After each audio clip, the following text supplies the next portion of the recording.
Hello fellow readers, it's me again. It's been a while. I apologise for the quality of the video.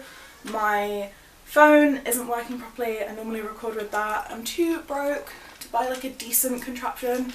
So hello, my pixelated face. So this video will be a TBR for November, and we will pretend, for the sake of right now, this very second, that I'm going to read all of the books that I mention. Because I'm now back at university doing my master's degree, I don't have a lot of time for pleasure reading, which makes me kind of sad.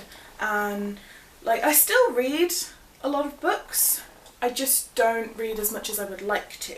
So throughout November I will still be participating in Ashley's Bonathon, which involves reading the Bone Season series by Samantha Shannon in preparation for the fourth book of the series to be released next year. I'm a little bit ahead.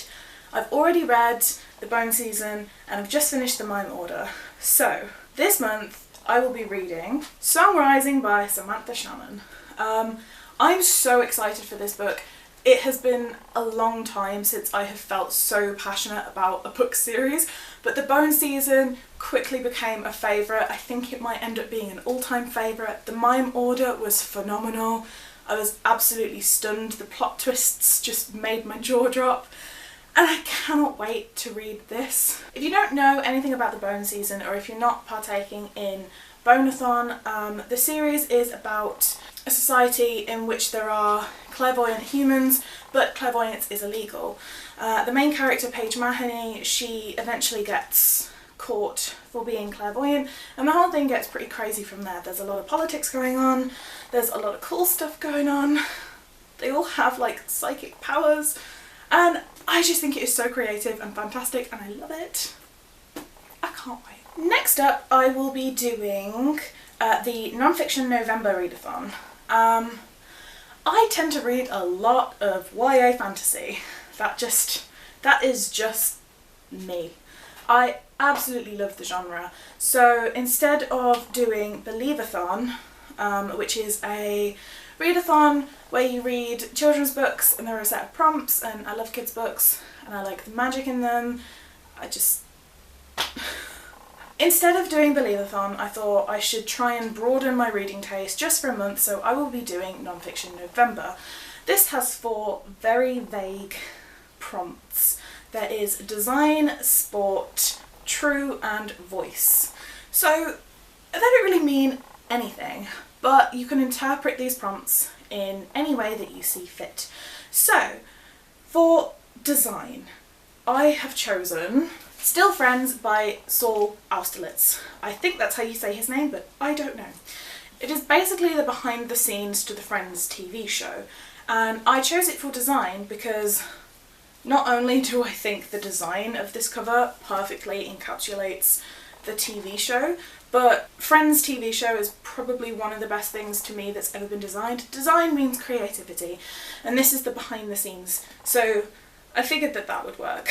The next prompt is sport, and for me sport means something that has regimented rules, it's got a process, a system, you have to do a whole number of things to win, and if you don't do all those things, or if the other team does all those things, they win first. Out of all of my books, the book that came to mind is Spark Joy by Marie Kondo.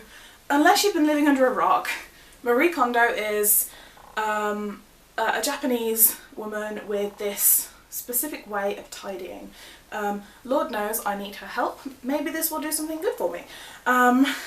But it is a full guide with rules, a whole list of goals, and it follows the same kind of structure as an actual sport. So that's why I have chosen Spark Joy. So, for true, I am a budding historian. My degree is in history, my research master's is in ancient history. So, for true, I have chosen Caligula, The Corruption of Power by Anthony Barrett. Not only will this come in handy for my dissertation that I'm currently working on, Caligula is probably one of the most fascinating people in history to me because he was absolutely nuts. And as historians, our main goal is to try and find the truth. I don't really think there is such thing as a truth in history, because you're never going to find it. It's kind of too tricky, but we try. So yeah, I will be reading this, and I'm really looking forward to it because he was absolutely nuts.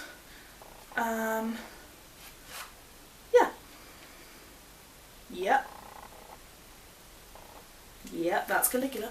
And the fourth and final prompt for non-fiction November is voice. So this makes me think about an unspoken voice. There's currently a lot of writing about junior doctors, prison doctors. I've just read The Locked Ward by Dennis O'Donnell, in which he worked in a psychiatric ward. I have chosen Vet on Call by Marc Abraham. When it comes to the vets, we always consider our own pets, other people's pets. There's this whole notion that if you love animals, you want to be a vet.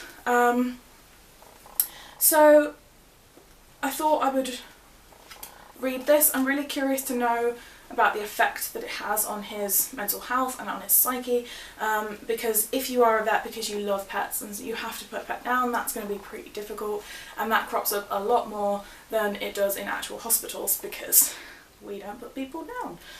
Have I got everything? I missed one. As part of my buddy read with Lauren Sophia, my friend Lizzie and Shannon, we will be reading Throne of Glass by Sarah J Maas.